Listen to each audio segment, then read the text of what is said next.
IPL থেকে ছিটকে যেতেই চোটের বিষয়ে বড় আপডেট দিলেন শামি। কি জানালেন তারকা পেসার?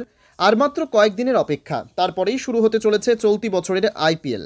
সূচি অনুযায়ী আগামী 22শে মার্চ থেকে শুরু হতে চলেছে ক্রিকেটের এই মেগা টুর্নামেন্ট।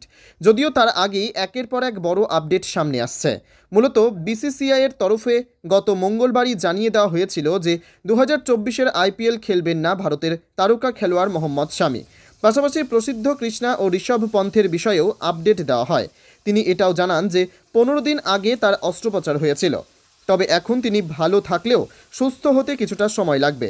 বুধবার সোশ্যাল মিডিয়ায় তিনি এই আপডেট দিয়ে জানান, প্রত্যেককে আমার নমস্কার। আমি চোট সম্পর্কে কিছু কথা জানতে চাই। আমার অস্ত্রোপচার হয়েছিল 15 দিন আগে, এখন সেলাই কাটা হয়েছে।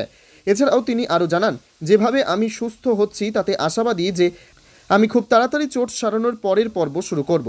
এদিকে এই লেখার সঙ্গে ছবিও পোস্ট করেছেন শামি। এমতো অবস্থায় বোর্ডের তরফে শামির এই পোস্টটি রিপোস্ট করা হয়। এদিকে এই পোস্টটি সামনে আসার পরে শামির দ্রুত সুস্থতার জন্য প্রার্থনা করেছেন তার অনুরাগীরা। এ প্রসঙ্গে জানিয়ে রাখি যে এবারের আইপিএল থেকে ছিটকে গিয়েছেন প্রসিদ্ধ কৃষ্ণা। গত 23শে ফেব্রুয়ারি তার অস্ত্রোপচার সম্পন্ন হয়। এমতো অবস্থায় তিনি জাতীয় ক্রিকেট একাডেমিতে রয়েছেন। তবে আইপিএলের আগেই মাঠে ফেরার অনুমতি পেয়ে গিয়েছেন ঋষভ পন্থ। ভয়াবহ দুর্ঘটনার পর 14 মাসের রিহাব সেরেছেন তিনি।